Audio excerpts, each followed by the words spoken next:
মমতা ব্যানার্জির পুলিশ একটু ভাবতে হবে আপনাদের। এটা একটা মৌলানা সাহেবের বাড়ি, ইসলামিক স্কলারের বাড়ি, প্রচণ্ডভাবে ধার্মিক পরিবার।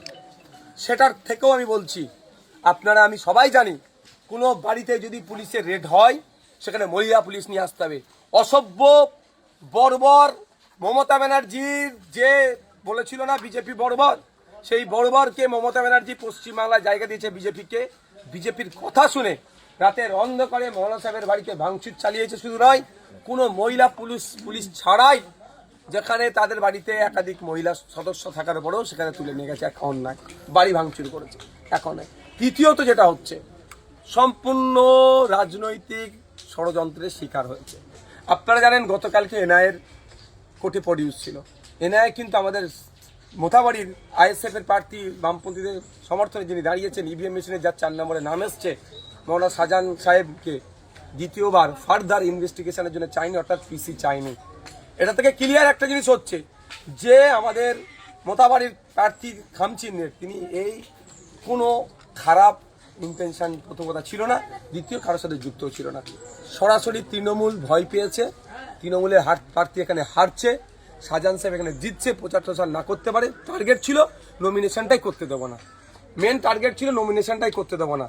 কারণ যেখান থেকে তুলে নিয়ে গেছে তারপর থেকে পরিবার এবং আমরা রাজনৈতিক দল হিসাবে যোগাযোগ করতে চাইলেও আমাদেরকে দীর্ঘক্ষণ বলা হয়নি এক্স্যাক্ট লোকেশন তার কোথায়। তাকে বিভিন্ন জায়গায় ঘুরিয়েছে, আর যতটুকু আমি সোর্সের মাধ্যমে খবর পাচ্ছি তাকে অফার করা হয়েছিল, ভয় দেখানো হয়েছিল, ছেড়ে দেওয়া হবে, নাহলে অনেকদিন জেল খাটানো হবে, তুমি প্রার্থী মনোনয়নটা জমা করবে না। এই টার্গেট কিন্তু তারা সাকসেস হতে পারেনি। আমরা আইনি লড়াই করে তাকে নমিনেশন করেছি। সাহেব একে এরকমভাবে আটকাতে হবে। বলছি, এনআইএ দাবি করেছে যে যাদেরকে গ্রেপ্তার করা হয়েছে তারাই জমায়েত করেছিল। আপনাদের সেখানে গ্রাম পঞ্চায়েতের মেম্বার আছে, আপনাদের প্রার্থীও আছে এবং কংগ্রেসেরও প্রার্থী আছে, তারা জমায়েত করেছিল। আমি একটা জোর গলায় বলছি, ইনভেস্টিগেশন দ্রুততার সাথে হোক, 6 মাসের মধ্যে শেষ হোক।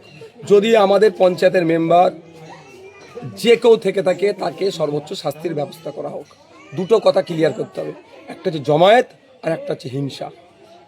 বলছি দুটো পার্ট থেকে যাচ্ছে। আমার ভোট ডিলিট হয়ে গেছে, আমি বিডিও অফিসে যে বলতেই পারি, আই হ্যাভ টু রাইট। বলছি আরেকটা বিষয়, হয়তো আপনি কিছুক্ষণ আগে বলছিলেন তাকে বীরের সম্মান দিয়ে আনবে। অবশ্যই, সে চোর ডাকাত নয়, সে একজন স্কলার মানুষ। তাকে যেভাবে কোর্টে প্রডিউস করেছেন মমতা ব্যানার্জির পুলিশ, মুসলিম সমাজ দেখেছে, অমুসলিম সমাজও দেখেছে যে একজন ধর্ম প্রচারক, ধর্ম সংস্কারক, সমাজ সংস্কারক, একজন স্কলারের দড়ি বেঁধে কীভাবে নিয়ে যাচ্ছে কোমরে। আমরা যতটুকু জানি এই ধরনের কাজ করা সম্পূর্ণ হিউম্যান রাইটসকে ব্রেক করেছে। এই ধরনের করা যায় না। কুখ্যাত ক্রিমিনালদের সাথেও এই আচরণ সেই অর্থে করা যায় না যে একজন স্কলার কিন্তু হ্যাবিচুয়েট একজন ক্রিমিনাল না। একটা অভিযোগ এসেছে, ইনি নাকি করেছেন, অভিযোগ থাকতে পারে, তার জন্য ওনাকে উনি বড়দের বক্তব্য হচ্ছে গ্রেফতার করেছে। চলে গিয়ে ভদ্রতার সাথে একটা জামা পরার সুযোগ দেবেন না, একটা গেঞ্জি পরে চলে যাচ্ছে।